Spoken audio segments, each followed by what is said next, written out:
কিছু হলে চলবে আগুন ঘরে ঘরে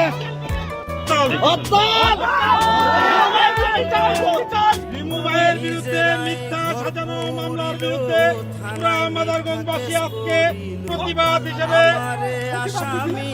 হরতাল ঘোষণা করেছে। মোবাইল মুক্তি না দেওয়া পর্যন্ত মাদারগঞ্জ হরতাল চলবে। সবাই শান্তভাবে সুন্দরভাবে সমর্থন করবেন। পরবর্তীতে জানানো হবে। ভাই যদি না দাবি না হয় মাদারগঞ্জে কোনো দোকানপাট করবে না,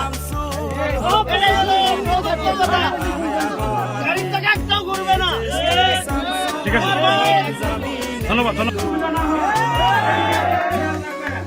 আগামীকাল সকাল থেকে এই মাদারগঞ্জের ৭২টি ওয়ার্ডে সকাল ৭টা থেকে রায়হান রহমতুল্লাহর মুক্তি না হওয়া পর্যন্ত হরতাল ঘোষণা করা হলো।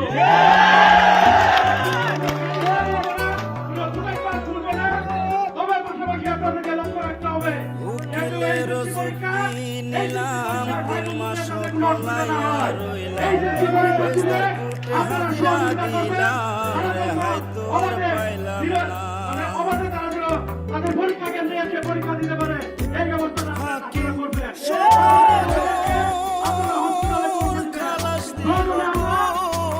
শিক্ষার্থী এবং ভাই বন্ধুদেরকে